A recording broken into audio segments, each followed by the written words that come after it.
Hello, it is Friday, April 11th, and we are outside the coach's box presented by HFS. Are you a coach, author, or in entertainment and looking for new representation or looking for representation for the first time?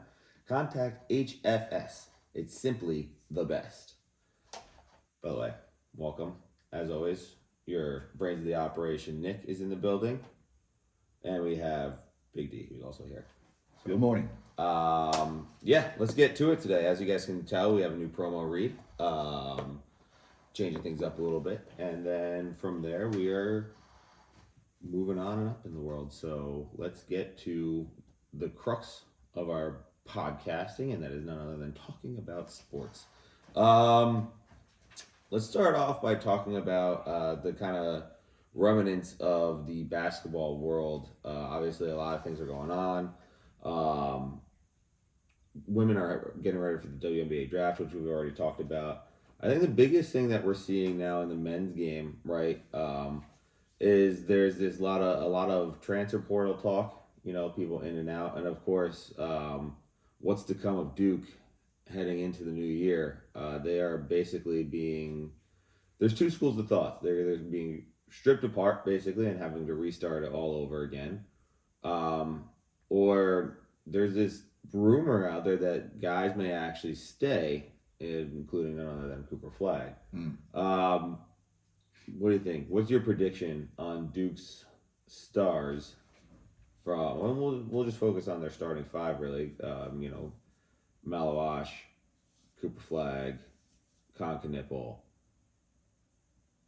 and that's pretty much it for freshmen. Then I have Isaiah Evans who came off the bench and Ngumba, but I doubt those guys leave. So focusing on the big three.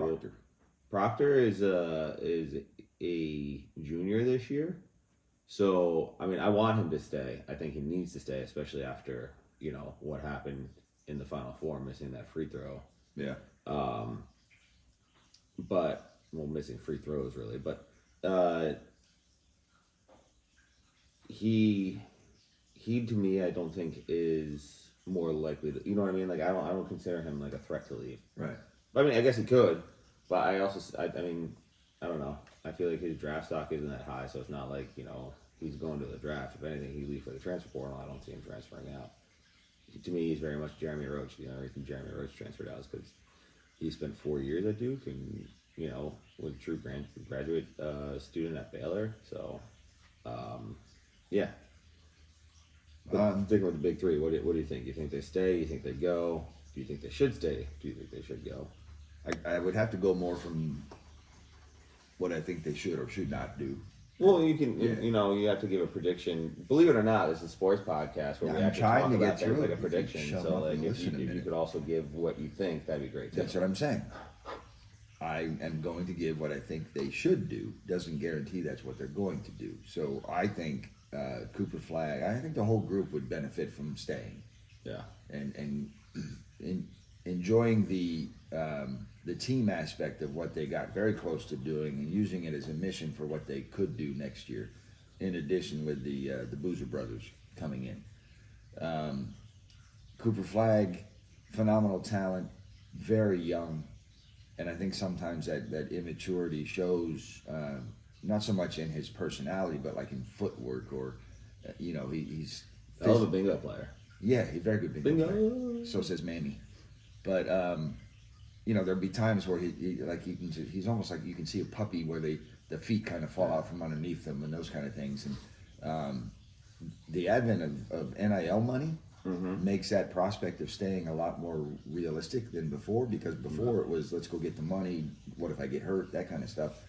Now they can make just as much money staying in college, which is kind of back-asswards.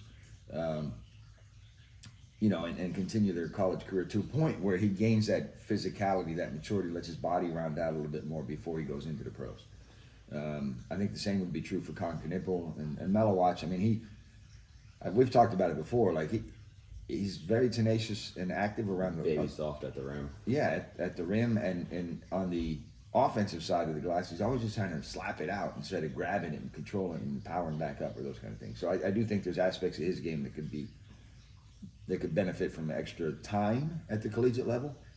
And then, like I said, just adding the Boozer brothers and rounding out a phenomenal, what would have the prospect of being a phenomenal lineup, and giving the Boozer brothers an opportunity to learn from people who have already been there, and just go back a little bit into the natural maturation of kids going through not necessarily 4 years, but more years in college to grow and develop. Yeah, I mean, the only problem that you have with everybody staying is the fact that they have 2 5-star and 2 4-star recruits coming: Cameron Boozer, Sheldon Henderson, Nicolas Kamania, and Caden Boozer. And that doesn't include apparently the point guard out of Princeton that they're looking to possibly coming in as a transfer, and some other pieces as well. So there's only so much to go around in terms of who's going to play where and how many spots are going to be filled. So it's just, to me, I don't know if they all stay. I also don't agree that they all should stay. I think, selfishly, I want Cooper Flag to stay, but he's just so ready for the next level. He really is. But if he feels like he needs to stay, and that's the one thing that, like, going back to Zion, like, Zion apparently wants to stay. He was talked into going. So, like, but, like, if a kid isn't ready to go, like, first of all, he should be a freshman in college, not a freshman in college, a senior in high school still. Yeah. But so if he wants to stay another year, like, mentally, he has to prepare himself to be ready to go too. So, like, if you're not mentally ready, then yeah, stay and get ready for another year and win a national championship, because you're 100% winning one with that team. You mentioned Zion Williams. Sorry, do you think he would have stayed if NIL was part of the package? I don't think NIL so much was the implication there, is that he loved Duke and in college sport. Like, right. He loved being a kid, and I don't think he was mature enough to ready to handle them. And it proved right. Like, he got extremely overweight. He, was sleeping with, like, porn stars and stuff like that. So, like, but part of the advice, I'm sure, was, listen, you've got this prospect of big payday. Yeah, I'm sure. Going to the NBA, go get it. But that goes with the maturity as well, I think. He was not ready. I think physically, athletically, sure. I mean, he was a freak. Yeah. He was an absolute freak in all the best ways. And I love Zion. But maturity-wise. And yeah, I mean, even his rookie year, he did well basketball-wise. But yeah, it was everything off the court that got him. I mean, same thing with John Morant. Look, like, again, we talked about his issues with the guns and, like, then the celebration, and Some he's still getting fined. Like, yeah, but, like, if he has another few years at Murray State, or if he's able to transfer somewhere at a bigger school and, like, have more attention on him, and, like, hey, like, and schools are noticing this, like, who knows what it could do for them, right? Now, obviously, a lot of these schools are no longer schools or care about the student athlete, because those things don't exist anymore. They're officially like semi-pro. So, like, you may not get that care and attention where you want to go. So it may actually be harmful regardless, and miss out on a big payday. Yeah. I don't think Duke is one of those schools, though. So having Cooper Flag stay, if he truly wants to, I think should be the option. I don't think Jon Scheyer, and look, I love Coach K, but he's the one that told Zion, like, you got to go. Right, like different times, even though it wasn't that long ago. Different times, right? Like, Scheyer would, I think, if Cooper Flag comes to you and says, like, hey, like, coach, like, I really want to stay. I want to take this team to the promised land. Like, we were this close, and plus, I think I forget who said it, but they're 100% right in the fact that the Houston team that beat Duke, they're basically the same team that lost to Duke the year before by 2 after one of their main players got hurt. That's an institutional feel. You feel that in preceding years because you've been through war together. You've climbed the mountaintop and fallen short. Like, there are so many things that you get and learn from staying together and being together as, like, a band of brothers. Yeah. Yeah. So when and whether it's right or wrong, Duke clears out house almost every year, so you don't have that institutional pain anymore. Like, I don't know if the 2000 team would have won if they didn't go through their institutional pain and losing to UConn like a year earlier. I don't know if, Christian Laettner, Bobby Hurley, and Grant Hill could have won back-to-back championships if they didn't get blown out by UNLV the year before. Same thing with the 2001 team. So what I got 3 champions. 2015 or 2010 team. Sorry, Jon Scheyer's winning here again. They were battle tested. You had Jon Scheyer and Nolan Smith, guys that went through war together. Now 2015 is an anomaly, right? All those guys came in. They were phenomenal freshmen. I mean, Jahlil Okafor was such a smooth big man in a throwback way that is not seen anymore. Tyus Jones was an absolute stud leader, and Justice Winslow was a true, like, grinded out piece. In fact, like he wasn't really sought after until his tournament run where he had an absolutely insane ACC tournament, insane NCAA, and then like even Grayson Allen, who didn't really play all year long, comes into the final, makes a hustle play. I think goes off real quick, 3 bucket, 3 steal bucket, like that hustle play at the sideline where he tosses in and goes over the announcers, like. He all of a sudden rose his draft stock because people were like, oh, look at this kid. And he's a phenomenal athlete, but he stayed 4 years. Like, so he was battle tested. The other guys, one and done, they're not battle tested, ready to go. Well, the battle tested component you're hitting on here is what Jay Williams was saying in his post Final Four comments about Duke, is that, but contained to a season, especially late in that season and throughout the ACC and the ACC tournament. They weren't really bad. They weren't tested. I disagree with that, though. But what you're saying is the same, but on a larger scale. Last podcast. I thought you were a professional. You're reiterating points from the last podcast. And I thought you were a professional. Would you let people talk? No, go ahead, please. No, please. Our fans want to listen to how. But it's the truth. If you go through their season toward the bulk of the last 2/3 of their season, they were not tested. Yeah, no. Everything was 20-point wins. So disagree, but okay. I disagree. Fine. I disagree. Disagree. They lost to Clemson. But before you shit all over my ideas, at least let me get it out. No, I can't. That's just the rudeness in you. I like to funnel out all the shit before it reaches. Oh, then I would have hit stop on you like 10 minutes ago. So anyway, that's Cooper Flag. Getting back to the real issue here, you have a guy like Con Knipple. I actually think he should go. I do think he's mature enough to handle the NBA, the way he carries himself on the court, the way he's purportedly carried himself off the court. And he seems to have a good family dynamic, his family, his mom being such a prevalent player back in Wisconsin in the day, and, him and all his brothers playing basketball. But I don't think his draft stock is going to be any higher than it is right now. He's a projected lottery pick because of his season. I don't know if that's going to be the case next year if he stays. I don't know that's going to be the case 3 years from now if he stays 4 years. I would love him to stay. But that's also a thing of, yes, NIL's in place. NIL for Con Knipple, for any athlete, you're probably making max, I'm going to say, $5 million. And that's like, you got to be really good. Cooper Flag, $5 million. I'd really put Con Knipple's NIL projections probably somewhere between 2 to 3, which is still a lot. It's still a lot. You go to Duke, you collect a good portion of NIL. And who's to say that he doesn't get a good portion in Wisconsin, home base? Some cheese company out there is like, hey, Con, right in the knips. A little, as like my sister said, for alley oops, a little nip slip, right? So that's what it comes down to. Yeah, but that's choices in life, right? Is you got to weigh the pros and cons of the moment. Yeah. What your best shot is, what your best move is for a long-term play. So it may be correct that Con can millions of dollars on the line. It's a difference between 2 to 3 and 15 million, 14 million. Yeah. And then of course the max contract. NIL numbers are sick. I saw some stat yesterday. It was a slide that was up on the TV that SEC players average $13 million. Yeah. And I think the minimum was, I forget which one of the top 5, maybe the ACC was 4 something. Okay. So these kids are getting $4 to $13 million to play. Yeah. Basically. No, it's a lot of money. I'm not saying it isn't, but like the fact that again, draft stock matters too. Like he's going to be at a higher pay this year, whereas next year some people might project him at like 24. And all of a sudden you're missing out on that lottery money, which means you're missing out on max contract money. It's like, you got to go and do your thing. And then Malawash, I agree with you. I think he should stay. I think bigs are going to make money and get drafted high wherever they fall. If he can add a little meat to him, if he can be a bigger enforcer at the rim and on both ends of the ball, then he has to. He needs a lot more development because he was super soft around the rim. He showed off flashes of expanding the defense, shooting outside and everything, but I don't know. I don't know what the situation is with him in terms of. He comes from South Sudan, so the money may just be too much. Yep. So, and I can't blame him. Circumstances matter. Context matters. Yeah, absolutely.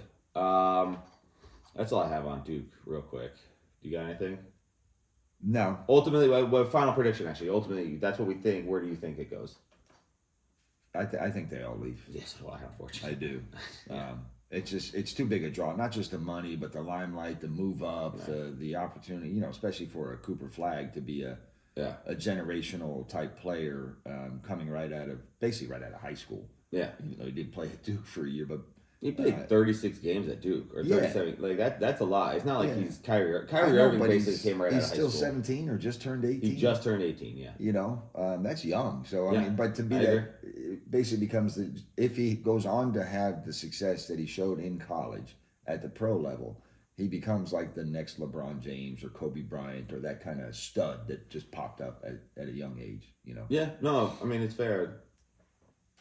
Really makes you think if they should institute that rule because the women have 4. You have to play 4 years in women in order to get out, which to me is crazy. I actually have a good question for you because I want to stay in college basketball for a little bit. I do want to talk about the women's side. I know I kind of brushed them off earlier, but it's more fun that I have for the women's side. Yeah. 2 stories. Well, one story, one kind of fun little thing I want to throw at you. So this user I think on Reddit decided to post something the other day, and it was a story about his girlfriend who teaches at UConn. Had Paige Beckers in her class. Midway through the semester, his girlfriend's dad passed away, and Paige apparently was the only teacher or the only student to reach out, email this teacher and see if she was okay, basically, and say sorry for her loss. So, like, real class human being outside of being a phenomenal basketball player. Shame on the other students, man. How were you taught? Well, how many students are in that class is personal? No, I'm kidding.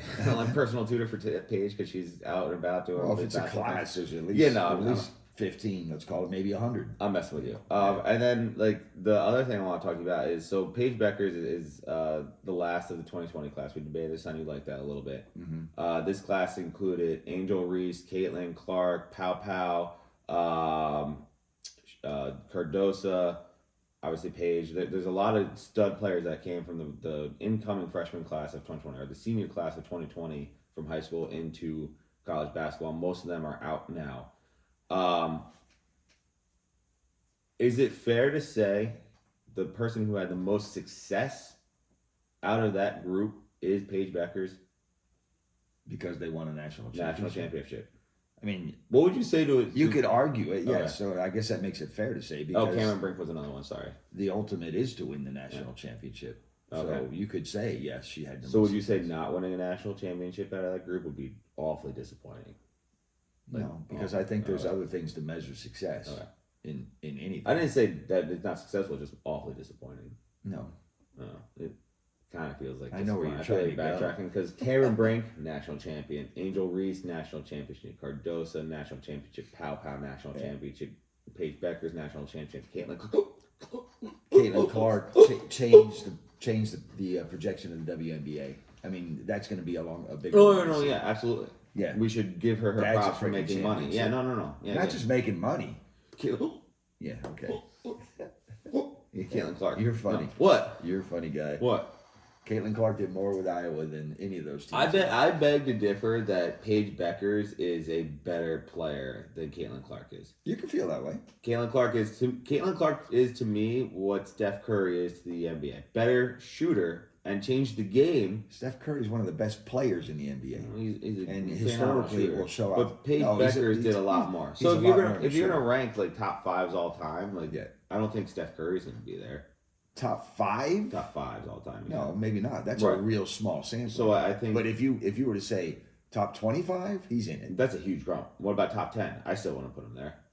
But it depends on what you're talking about. All time? All time. Best player all time. No, best player all time. It gets parsed a lot of different ways. And there's different eras, and I understand that. But to me, he's absolutely taken over the game in terms of best shooter. Like, used to be Ray Allen, Reggie Miller. I always thought it was Reggie Miller, even with Ray Allen. No, it's definitely Steph Curry has obliterated that. But I wouldn't say he's the best all-around player. Paige, I think, is a better all-around player than Caitlin Clark is. And I think that's going to show in her first year in the WNBA. We'll have to find out. Because I think... You don't think there's enough sample size out there? No, I think Paige, and she's very talented, and unfortunately, the way you're directing this conversation, it makes it sound like I'm being negative about her. But I think she's her game is kind of rounded out. She's complete her skill set, which is very good. Mm-hmm. I think Caitlin Clark still has other opportunities to grow her game and Isn't it a little and late? improve. No, it's not a little late, and she showed that last year alone in the adjustments she made to her game to adjust to the speed and the physicality of the WNBA compared to college, and also not just to be a shooter.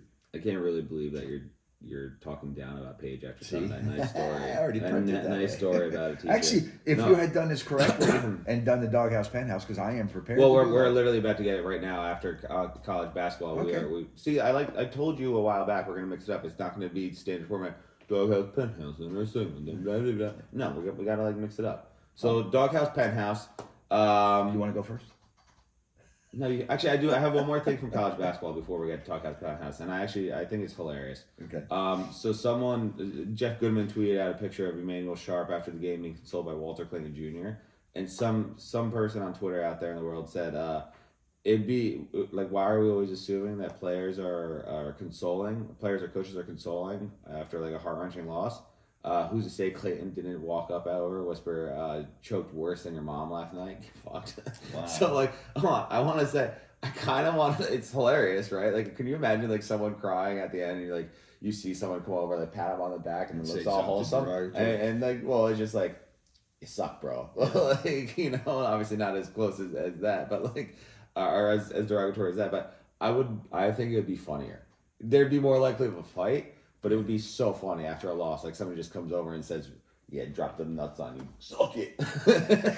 Yeah, well, unfortunately, not everything's a WWE in the world, right? I didn't say WWE. I'm not saying he like should go by and like chokeslam him, but like I think it's a little sportsmanship there. We Not have sportsmanship. enough of that unnecessarily in this world. I think it's honestly, like, you know, Scatter Report, that tweet might be like a 9-9. Like, it's one of the funniest tweets I've ever read. So, anyway, that's all I had. Yeah, Doghouse Penthouse. I'll let ladies go first, so please go ahead, Big D. I don't know who's gonna go. Yeah, funny. We know you. The D stands for damsel. So I'm gonna start with my Penthouse, and I'm gonna throw it up to Gina Oriama and Paige Beckers, national champs. Just those But two? Just Not those you two, wow. because again, Okay. if you would shut up and listen, the moment they shared after the game when she came out for the last time as a Husky, and she has expressed, no, I love that man more than words can describe. There are a lot of times when I don't, and that's kind of the player-coach dynamic right there. Where obviously the coach is challenging and pushing and trying to get the best out of her, and sometimes that may not be appreciated. But at the end of the day, when it all summed up, she did. And her last part of the quote was, "But it's because he's challenging me and making us all better in ways we never even knew we could, and he always has our back." So kudos to that relationship, that dynamic, but certainly to UConn and the team. I've seen that dynamic up close and personal. I've had the pleasure of meeting both of them. Yeah. It almost is like a father-daughter type. Like, it is really unique and very interesting to see. And when it works, that's the way it is in coaching, right? Yeah. And that coach-player dynamic. Doghouse, it's early for this, but Tyreek Hill, he's in the news again. Football? In the news again, working on his Football relationship guy? with the Miami Police Department as they were called to his house for Domestic violence. a domestic violence call that his girlfriend's mother or wife's mother called in. A guy being like, you would never assume a guy like that would like be involved with stuff like that. The Like, guy never, tried to like, race by all the people to get to the Dolphin Stadium. Well, and then, you know, you think that like he'd leave it, like, you know, college isn't real. Like, you don't consider college real, like, right? Like when you punch your pregnant girlfriend in college, like, that doesn't count. That's like, just practice for life. Yeah, it sounds like he's a real upstanding guy. Like, that's shocked. Man has a problem. Yeah, Man has a prayers to problem. Tyreek Hill. And I don't want to hear him bitch, moan, whine, complain about police ever again. He deserves to be handcuffed, leg cuffed to handcuffed, dragged out, and thrown in jail. You know, I think when you talk about stuff like that, I think a lot of people will revert back to like Nick Saban, like when he said, like when kids fuck up in college, like especially at Alabama, and he was asked, like he once said, like, where would you like them to go? Like, you want me to just throw them off the team, and then what? Then they have more time on their hand, they do more bad things. There's a major difference. He's not wrong, though. Right, no, there's a major difference, though. When he talks about stuff, I'm saying for the people that want to blame, like, what are we supposed to do at Tyreek Hill? Throw him in jail, let him do these things instead of, like, take care of him? Like, first of all, college kids are still learning. Mm-hmm. They're kids for a reason. And I know we treat them like professional athletes now, but they're still young, immature, and learning. We just went through this with our Cooper Flag talk. You're a full blown member of society when you're an adult. You're making millions of dollars, and you have like 13 kids with 5 different women. Like, you take responsibility for your actions. So yeah, no, I feel zero empathy towards Tyreek Hill. Yeah. And think that, yeah, I mean, it's really funny how the NBA handles. I mean, the NFL handles that. They punish Zeke for all like the hearsay stuff and no solid evidence. Here's a guy that's getting arrested again, who he didn't get arrested. Oh, he didn't get Yeah, arrested. just They called- came okay. and it got cooled off after that. yeah. But So maybe it was nothing. We got. Well, I will say this: we got to reserve judgment because Xavier Worthy had the police call on him for domestic violence issues. It ended up being his girlfriend, and the video or the photos from the event showed it earlier. Yeah. It's just in Texas, there's a rule on the books that says you have to assume it's the male until like. I'll everything's give flushed Xavier Worthy grace because he hasn't had. Yeah, no, I mean that's any the biggest history. difference. Yeah. Tyreek Hill does not Yeah. deserve grace, That and, is true. and gave no accord Yeah. to the Miami police for that little,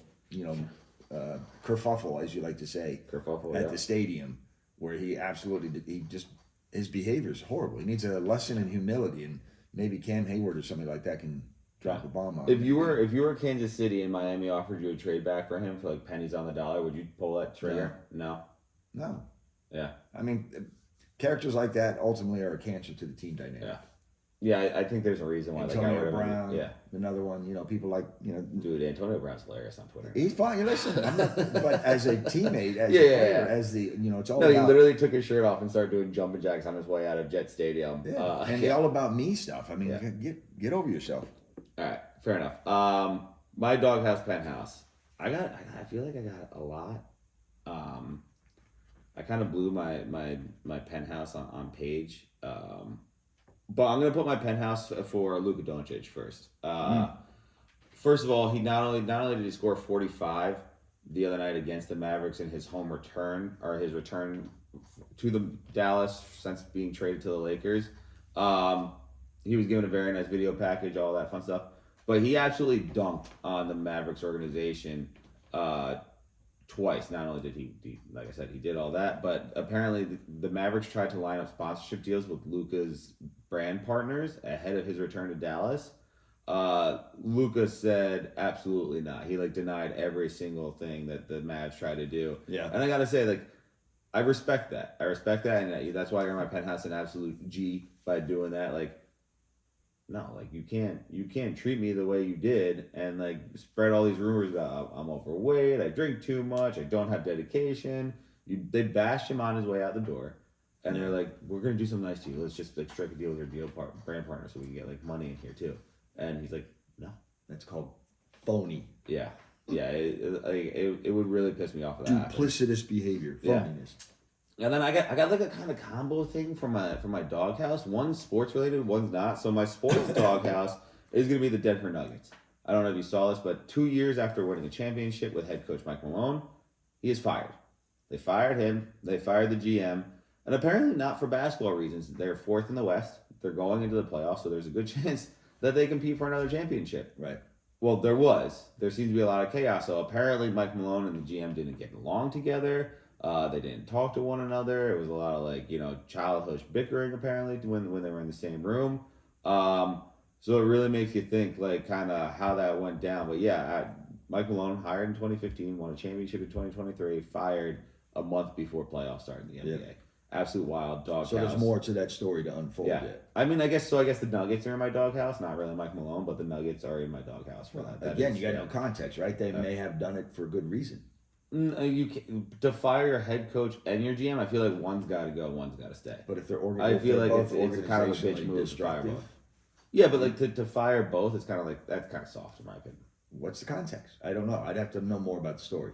Were they you running hold around the on. house naked? No, You know? it was like I don't know. said, there was no communication. There was a lot of tense when there was fighting whenever they were. In Yeah, the and room, but, those are general terms. I mean, what? But if it's one if it's one over the other, you got to take one or over the other. You can't just fire both, especially with the season on the line. And then there was another rumor that players didn't like the preferential treatment that Malone was given to Jokic and Murray. Your best player. If that's the case, I got to be honest with you. How soft are you as a player that you're not Jokic? Yeah, Jokic is the best player in the world. Murray's second best to not in the world, but second best on the team to Jokic. So I don't know, you won a championship with that dynamic 2 years ago. Yeah. Might want to give it a try again this year. I mean, there could be a circumstance, and I had this happen in the work world where I had two employees that were just constantly spatting, like it sounds like these two were, and I pulled them to the room and I said, enough. You guys either we work together or you're not working here, kind of thing. And so if both of them, so if the owner came out and put down that kind of, let's figure out how to work together, or you find somewhere else to work, and they both continued to buck that. Context matters. Both, I guess so. And then for my other doghouse, my sports doghouse, it's quite literally about dogs, but it's more specifically about the direwolf. I don't know if you guys are familiar with Game of Thrones at all. The Stark family, direwolf sigil. They had, all the children had direwolves. Yeah. Apparently they're a real thing. 12,000 years ago they existed, and scientists reanimated one by the usage of DNA in a tooth and in a 10,000-year-old skull. Very cool. So they brought back a direwolf. Yeah, cool, for sure. No doubt. But, I haven't learned anything. Jurassic Park anymore? Yeah, I was just going to say, why not bring back the T-Rex? I'm going to say this. If there were a Jurassic Park to open, I'd be front in line. Yeah. One, I'd be like, just like the movie, I'm going to survive, baby. And then two, duh, dinosaurs. But have we learned nothing as a society? Yeah. AI's taking over the world and reanimating extinct animals. And by the way, the direwolf, like in the show, is this massive, ferocious beating. Yeah. 12,000 years ago, it died out, and we brought it back. Look, if they want to play God, go ahead. I don't want any part of it. No. That being said, if they open up a theme park with dinosaurs in Isla Nublar, I am there in a heartbeat. Take my money, all of it. So yeah.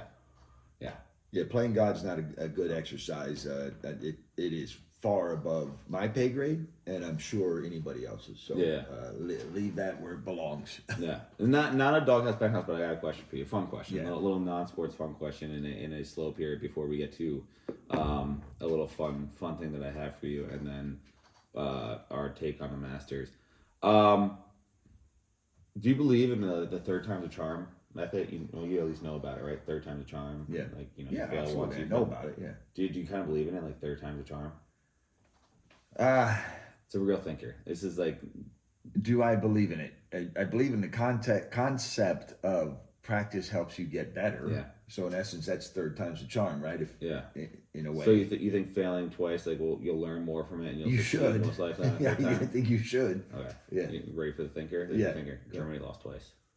Germany lost twice. Yeah. I saw that the other day. I was like, oh yeah. I was like, oh yeah.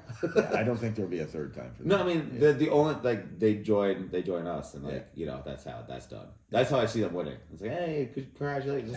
We're hanging up our second banner. It's like when Kevin Durant joined the Warriors. Yeah. Hey, congratulations! Easy pickings now. Yeah, you finally won one, but you joined the good side. Yeah. Germany is to the world that Kevin Durant is to basketball.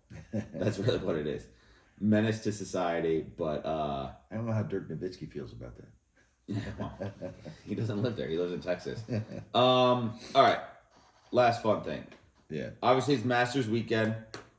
Big weekend for the world of golf. It's the kickoff. It's probably the tournament that everybody loves. It's the most celebrated golf tournament, I'd say. Yeah. But did you know that there's 7 unwritten rules of the Masters?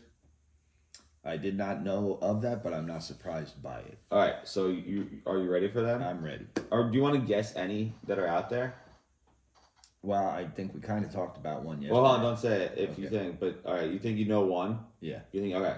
So here's rule number 1. Right? No phones ever at Augusta. I love it. People that are attending or those in attendance are encouraged to keep phones in their car. Yeah. And not bring them to the grounds. If they do, I think they're subject to be taken away. I think it's a terms and conditions on the car on the ticket you get, which is hard enough to get to. You have to enter some type of lottery system in order to get the tickets just to even get them. Yeah. So that's rule number 1. Rule number 2: no price gouging at the Masters. So if you've ever been to the Masters or know, they've never up the prices extremely. Everything there is the same price as it was in this first Master tournament. So the famous pimento cheese is only $1. The soft drinks and beer and coffee are, I think, $1.50. That's awesome. So like everything there is such low price. There is no price gouging whatsoever. At the That's Masters. awesome to hear because they could charge a mint and still get Yeah, it, 100%. or like Yankee Stadium or Met Stadium or whatever. Well, they kind of do. This rule I kind of find funny, right? So they say this is their rule, but I think if you were to ever go to like the apparel store, like you're paying, like that's where they're getting their money. Yeah. You're not paying $1 for a T-shirt like it was. No, So, but again, to go there and be able to imbibe a little bit and enjoy some of the local fare without having to, write a second mortgage, yeah, that'd be awesome.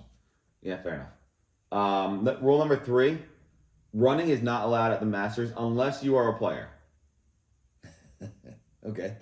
I don't understand why would a player run. To get away from people. So you got to to use get away from the fans. well, but they're not allowed to run. So Right. So they have a distinct advantage. Somebody is walking towards you aggressively to get an autograph, a hug. I think it's like you need to like hit the shitter. that could Like be. that's the only reason why you'd be running as a player. You can't.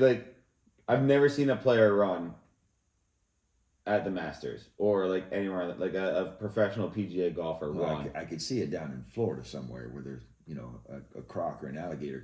You might want to move a little bit. Sure, but it's a really interesting one. Yeah. Although this also goes to like setting up your chair. Like apparently, like once you put your chair down in your camp, so like there's this like rush to get in, but you still can't run. Yeah. So it's like a bunch of people Yeah, like the power walking. fast Yeah, yeah. walking with It's with absolutely launchers. it's funny when you think. Rule number 4: no backwards hats at the Masters. Love it. Yeah, Ken Griffey Jr. has an issue. I get it. You would have an issue. Well, Ken Griffey Jr. is actually at the Masters taking photographs right yeah. now, but I think he has. At least there was a photo of him with a backwards hat. Because he's a photographer. Yeah. So I don't know if that's like legit or like from the Masters itself or like another place because he's been a professional photographer for years now. So Yeah. like I'm sure like they probably took that image. The AP press took that image of him taking pictures for the AP press from a different event and put it in Possibly. for that like Possibly. little thing that I saw. Yeah. Yeah, but I mean, like, I'm a big backwards hat guy. I don't think it really means anything, but I also understand when it's a tradition, not like any other. Yeah. Like you play by the rules and no backwards hat, fine. Yeah. Rule number 5: no yelling at the Masters. So obviously, when people tee off or you hear a lot of dilly dillies or get in the holes. Yeah. Apparently, there is no yelling allowed at the Masters. Obviously, they say security is allowed to have like certain discretion. But that is a thing where they're apparently not allowed to. There's decorum. Yeah. Opposite of what is it, Beth Page? I think where they're allowed. To No, it's the not Beth Page. You're thinking of the Waste Management Open where they are no rules. Yeah. It is a no holds barred golf outing where you are just going hardcore. Like you're sprinting to your spots. People always sprint to the 16th, I believe, where it's a very popular hole. Beers thrown everywhere. Yeah, like that's like the Daytona 500 Right. of golf, whereas like this is pure Wimbledon almost. And it's fine. Yeah. You go into that knowing that, and same thing here at Augusta. You go into it knowing that this is tradition. This is decorum. Not like any other. Right. Not like any other. Hello, friends. Rule number 6: you cannot refer to fans as fans. That's why I kind of struggled earlier, but I didn't want to give it away. They are called patrons. So even when you hear the announcement on CBS and ESPN, they talk about patrons being seated or standing or Interesting. So you're not allowed to refer to them as fans. I think I would have trouble with that, especially like here myself. Like, I'm not a fan of that. yeah, funny. And then rule number 7: you cannot take souvenirs from the Masters. Now that's not to say you can't go to a souvenir store, buy something, and go. No, you cannot take something from the grounds of the Masters, pocket it, and leave it out. Yeah, you just can't do it. A guy back in I think it was 2021, he tried stealing grass. He got like put some grass in there. He was caught and had to pay up to $250,000 in fines for stealing grass from the Masters. Wow. So yeah, you are not allowed to take a souvenir from the Masters at all. Absolutely insane. That would be a bummer because I did have the opportunity to go this year. Unfortunately, conflict in planning, and I'm much happier going where I'm going. But And you were planning on stealing. no, just to be able to pick up a couple blades of grass and put them in a little Ziploc. $250,000. Could you imagine picking up like two blades of grass and then and then being like contacted by Augusta National and be like, excuse me, sir, like, we have you on video stealing 2 blades of grass from the grounds at Augusta. You're gonna have to pay $250,000. I'll give it back. Nope, sir, it's already taken. You have to pay $250,000. You can't grow that grass back. Yeah. Can we do like some type of payment plan? Like I pay when I'm dead type of thing? No. Yeah, no, it's crazy. But Masters are in full swing. One controversy, not really controversy, but one thing that I saw that is interesting to me. Taylor Moore, a professional golfer, was on a podcast lately, and was asked whether or not the bird noise is piped in or if it's real. Apparently, when he was there doing practice rounds, they were putting black wires up in the trees, and there's this theory now that the bird noise that you hear on TV from Augusta is piped in noise. Stop. You ever think maybe those black wires are to microphones so that they can pick up more sounds of the game? And He- if there are so- microphones, they're going to pick up more sounds of birds. That's what somebody asked him, and he said, "Well, when that was happening, he asked the guy, I'm like, what is that for? Is that to pick up the sounds?" And he kind of gave him like a shake, and he's like, "You know what it's for." So apparently, they pipe in the bird Oh, I'm noise not at buying Augusta National. I'm not buying it. I don't know. It's early April. I don't know if birds are back in Georgia yet. You know, who knows? Like it might be a migration thing. I was watching morning news this morning, Yeah. Fox News. Is that what you're doing? Morning news this morning? Get out Yes. of here. And Ducey was doing a report from the White House. Yeah. And he's out on the lawn. All of a sudden, as he's going through his report, bird goes right on top of his head. Oh yeah. Wait, Didn't flew poop. on his head? He like came in like trying to nest on his hair for a second, then took off, and he was wigged out by it. That, honestly, there's nothing because you respect birds. It's like you're not trying to like get into it with a bird, right? But I had that happen not too long ago. I'm walking into the house, and I guess there's a like seasonal decorative wreath, Yeah. and there was a bird's nest right there, Yeah. and it just like it was late at night. I went to go reach for the door. Next thing I heard was Yeah. like right by my face, and I was just like, "What is that?" I thought it was a bat. I was like, ready. I was like, "Let's go!" Yeah. But yeah, no, it was crazy. So Tragically, I don't think that nest survived. I think I scared the bird away permanently. Actually, I think I'm responsible for the death of young birdlings. Well, circle of life. I think something else is getting into that nest and probably finding sustenance. But yeah, no, I was. Yep, I'm a bird killer. Yeah. Sorry, birds. That's what Magic Johnson said. Bringing it back to sports. Yeah, Masters. So currently, right now, leader in the clubhouse is Justin Rose at 7 under. He was 3 up on the nearest competition. Scotty Scheffler is in that mix. If you guys don't remember, Scotty Scheffler was arrested at last year's Masters and had that trying whole to get to the game. had that whole kerfuffle where he ended up being vindicated. Who is your no Tiger? So who are your guys for the Masters? We'll each take 2 guys depending on how they do. I think the loser of this competition will have to go to like a Top Golf we'll go to Top Golf and we'll do. You have to outscore whoever the winner is in order to leave. Top Golf. You have to outscore the winner. So if I win, you have to outscore me at Top Golf in order to leave. Otherwise, we keep playing. Yeah, we keep playing. I got you. Okay, that's easy enough. Easy enough. Everything I do is easy enough. You're just a little scaredy boy that does want to I'm not play. scared. You're scared. I'm not I scared. don't want to stick on a beer. It's the gas all right. So- yeah. You're funny. Okay. Thank you. So who are your guys?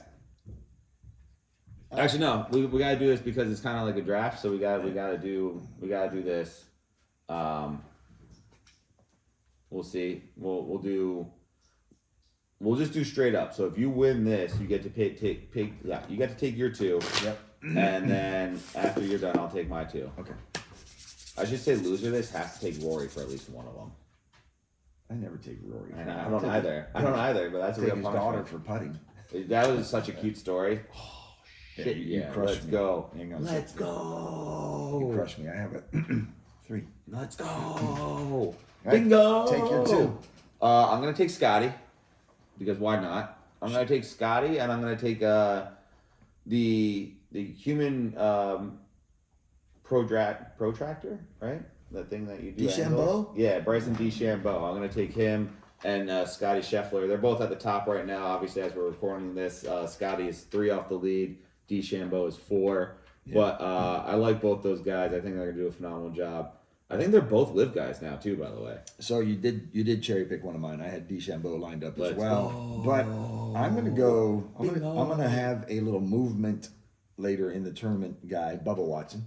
Okay. He's already teed off today, by the way. He's even through 1. Yeah, and then I'm gonna do Ludwig Aberg. Ludwig? Is gonna be my second. Ludwig Aberg. But it's crazy that neither of us, not none of us, because there's only 2 of us, but neither of us picked Justin Rose, who is the current leader. Yeah, he had a great first round. That's good it for him. He had a 65. He shot a 65 in He round had a 1. great first round. All right. Come out of the gate signing. Look, he may shoot a 74 today. Yeah, no, it's very interesting. A lot of American golfers are at the top of this right now, by the way. Scotty Scheffler is tied for 2nd. Bryson DeChambeau 5. Harris English tied for 7 with Akshay Bhatia, Bubba Watson, Michael Kim, Davis Thompson, Fred Couples, Brian Harmon, Patrick Reed, Max Greyersman, Matt McCarthy, Denny McCarthy, and Daniel Berger. Those guys are all tied for 11. Guys that you don't see on that list so far, you got Justin Thomas and Jordan Spieth. They're a little bit further down. They're currently both tied for 38 plus 1. What kind of weekend do you expect out of those guys? I feel like they've been awfully quiet over the last few years for various reasons. But I mean, Jordan Spieth, I think, despite his torrid year where he won basically everything under the sun, has not won much after. And then Justin Thomas kind of always hangs around, but he's been, I feel like the last year or two, he's been really quiet. Yeah, I don't give them much stake in the Masters now. Yeah.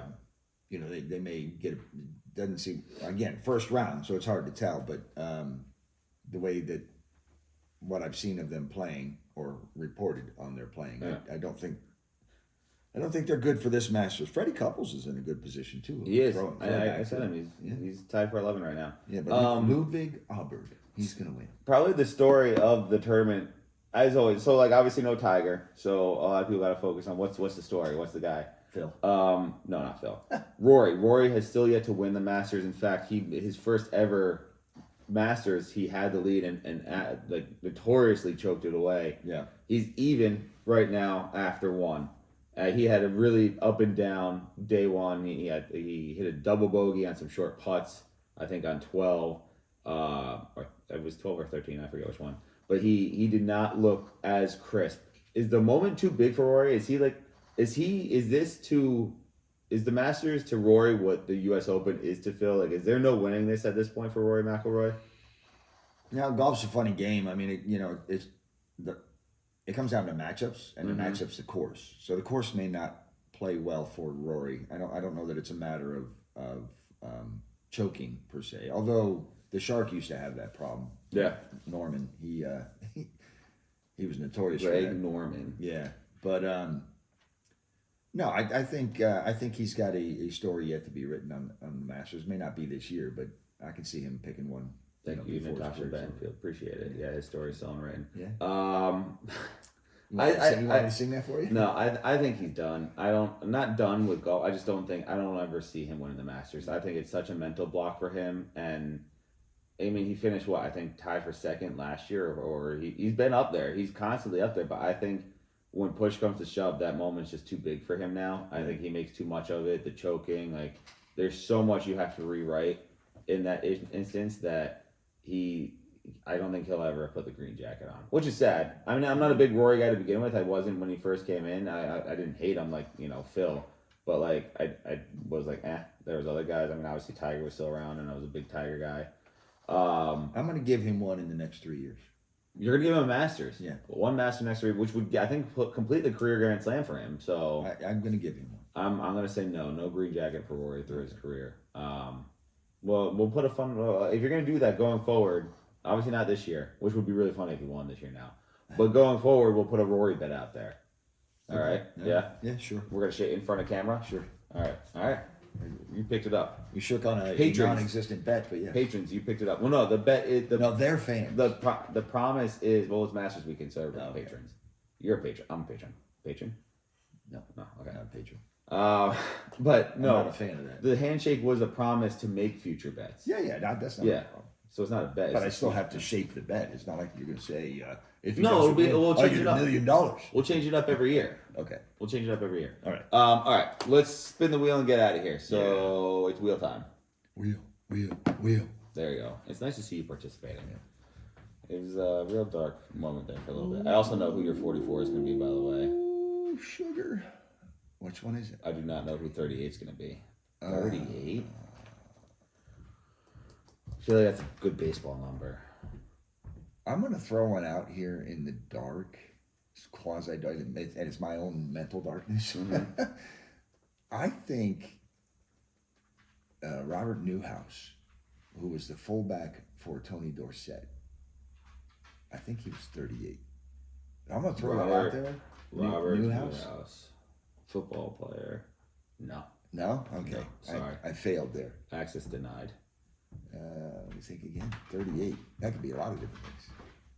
Well, I threw one out and failed. Did so you? where you go? I'm cheating on this one. Hand to God, cheating. I think we need to. Like 38. I don't have like the fairy fart dust thought whatever about who's 38. So a normal day for Oh, you. really? Oops. All right, I'm actually gonna go with a guy who should be in the Hall of Fame. I see it here. It's gonna be Kurt Schilling. Apparently he wore number 38 with the Diamondbacks and Red Sox. That's why I think he wore 36 with the Phillies. So I didn't really associate this number with him. But 100% should be in the Hall of Fame. I know he's not in the Hall of Fame because some people don't like his political leanings or don't like the way he handled himself to the media. But like, whatever. The guy was phenomenal with the Diamondbacks. 2004 strike season, so not much happened there. And then like he had a stellar career.